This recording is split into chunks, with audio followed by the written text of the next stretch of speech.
just bought this Talbot Express auto sleeper off a couple of dopeheads in Lancaster. So let's see if she's still fit for service. Oh God, no! You've ripped the full panel off! Oh, just pray on, it's on. It's off the back.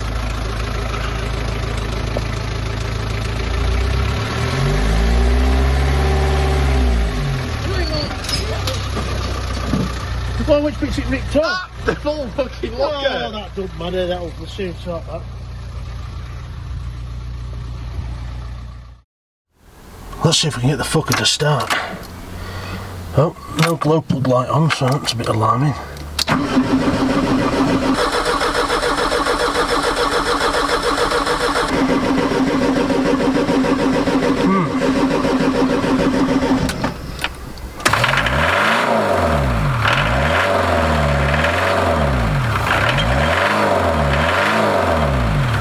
Yes, so it turns out this button here is for the glow plugs. Bear that in mind in future. Now I've set off in this, and almost immediately it's become apparent that I do actually look like Jimmy Savile. So I've had to plan my route so that I avoid primary schools and children's play areas. Now the type of losers that are going to buy something like this, going to be a couple from Wigan or somewhere. They'll have matching shell suits. They'll have one of those stupid little dogs that might as well be a cat. And they're going to drive to a campsite over on the east coast somewhere, Whitby. And they'll spend the entire week on this campsite, sat in here, watching Dickinson's Real Deal and eating homemade jam sandwiches. And for the rare occasion that the sun actually comes out, they've brought the world's saddest fold-out chairs. And you'll just see two beetroots sat there all day. The sun will be shining off the bloke's bald head. The skin will start flaking off and it'll have the consistency of the Mojave Desert. Or whilst a dog running manic around the campsite, yelping and yapping, and they're completely oblivious that it's ruining everyone else's holiday. Once a day though, they will choose to leave the campsite, and it'll be about 4:30 in the afternoon. When the roads are busiest, they'll take the dog for a walk. You'll see them there dragging their feet along the road in the matching regatta anoraks, while the dog's running all over the road, and they'll be scowling at every car that drives past over 15 miles an hour, despite the fact they're the ones walking on the inside of a blind bend. And you're probably wondering how I know all this. Well, I live in the British countryside, aka the world's biggest camping and caravan site. It's got this handy ladder on the back, so you can climb right up onto the top with your tube of sticks all and fix all the leaks. It's been to the Anglesey circuit, which is clearly why it has this superbike rack mounted on the rear of the vehicle. It's even set up for towing, so you can buy one of these stupid hobby trailers in Halfords that doesn't go on very well. And you'll need this ridiculous little trailer just to store the sheer amount of booze you're going to need just to cope with driving this thing any distance at all. I won't want to tow anything heavier though, and that's because being powered by this completely useless Peugeot 2.5 litre diesel naturally aspirated engine, this thing barely manages to pull its own weight, never mind anything else behind it.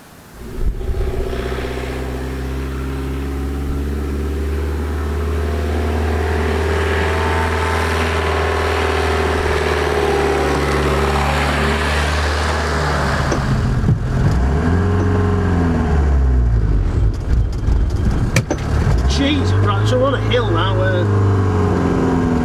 back down to first.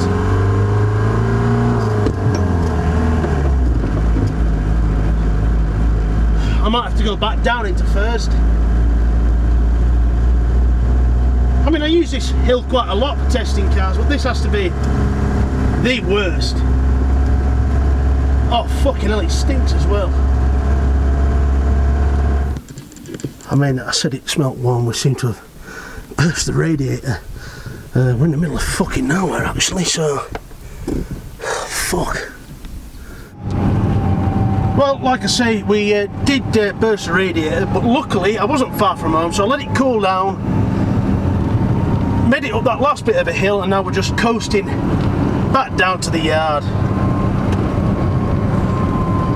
It doesn't have power steering anyway, so it doesn't really make much difference.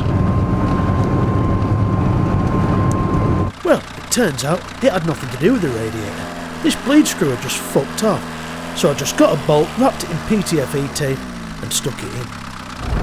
Now, this thing is absolutely awful to drive at the best of times, but when it comes to turning round, well, Jesus Christ. Now, the gear stick is that sloppy, I think I'm in reverse. The visibility out of the mirrors is it's awful, you can't see anything.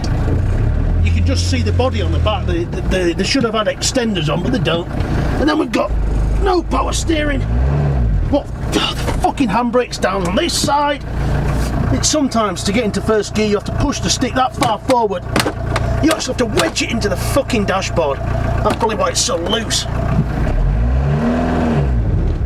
That's it, come on. Swing around.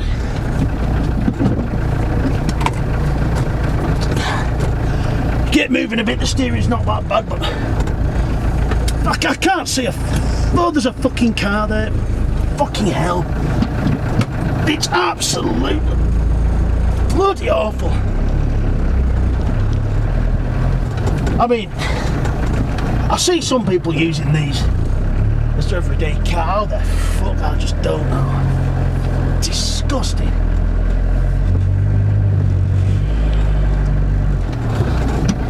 I mean, that was in quite a wide area. I mean, God forbid if you had to park it somewhere tight. Jesus Christ. It's fucking awful. And now, I'm going to give you the thing you've always desired, but didn't know it until now. And that's an inside tour of a Talbot Express auto sleeper. Let's get these steps. Fucking hell. Right. Well, it's a bit of a mess really. We've got this scratty little seating area at the back, which is very mouldy. He must have been using that as his wanking corner and not cleaned up afterwards. Well, we've got this nice little kitchen area here, placed directly opposite the shit house. We've got some black streak remover, that must be for when the dog's dragging its ass across the carpet. Caravan cleaner, obviously never been used. Well, you can't, this is a camper van. Oh, a hot water boiler. What's this? Oh, a cupboard. We've got some electrical sockets here directly below the kitchen sink. Safety first. Is this a little window? Let's have a look in the shit house. Oh, come on, what? Oh, Jesus Christ. I mean, can someone not go on holiday for a few days without having to fucking rub the dead skin off the... Oh, that must be what he used on his head, you know, when it's been baking in the sun and all the skin's flaking off. It gives it a bit of a rub off with that. That's disgusting. It's actually, well, it's disgusting. I mean, who would ever want to have a shower or a shit in here? This is just scratty. Oh dear. Oh, a few pubes caught up in there, look. Jesus. It's got this nice little sliding out, oh, that's disgusting. But that must be where you put your TV, because obviously that's what you do when you go on a camping holiday, watch TV all day. Got quite a nice sized fridge here. Actually, that's surprisingly clean. I was expecting this to be grotty as they usually are. Well, I don't know what's going on up here, but I don't think I'll be having a nap up there this afternoon. What a fucking state. Now, in the front is a different story. It's actually very clean and tidy. It's got a Swingers Club sticker in the windscreen. It's got these extremely poorly designed swivel chairs in the front. Look how stiff that is. Oh, and the steering wheel's in the way. But they do actually call them captain chairs. So when you're sat in them, you actually feel like Anthony Hopkins in The Bounty. You know, when I'm sat here, I all of a sudden feel like someone of importance. I'm a captain now. Captain Blind. Oh, Captain Autos. Thomas, is it? Not Captain, not Sir. Thomas. I feel like I can start barking orders at my peers when they come on board, you know. Mr. Fire, sir. We'll go about, set sail downwind with a horn. Yeah, I really do feel like Anthony Hopkins on The Bounty off. Mr. Fryer, sir, don't you turn your back on me, damn your eyes, man, you know, all that sort of shite. But then there'll be a mutiny and they'll throw me out and toss me in that trailer on the back. I'll be cast adrift down the M6. Now, the dopeheads we bought this off said that it wouldn't pass another MOT, it needed a lot of work. They said the wheel arches were rotten and that the previous owner had just bodged them up with fiberglass and filler, which is exactly what I'm going to do.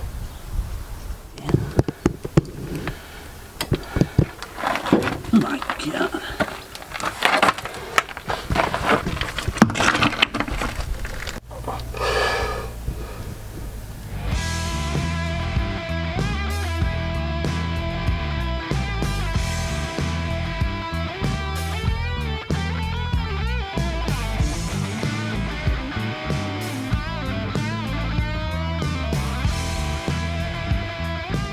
Then the passenger mirror fell off, so we had to bodge that back on too.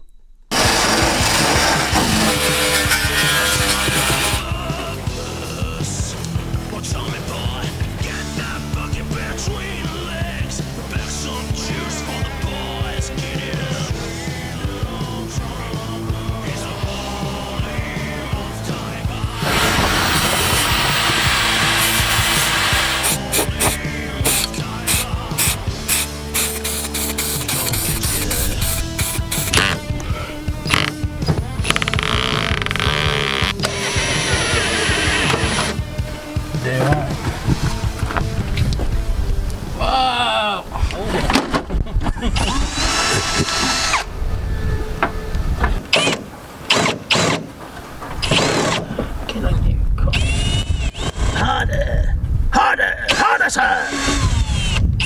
That's outside. Come on, man! You fucking missed it!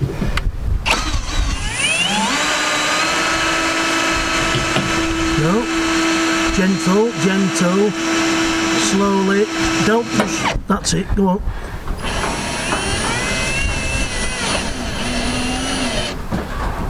Like fucking now.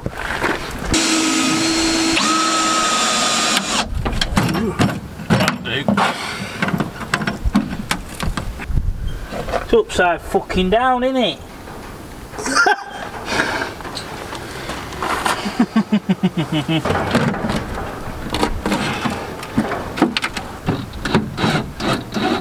Has that pulled it up? No.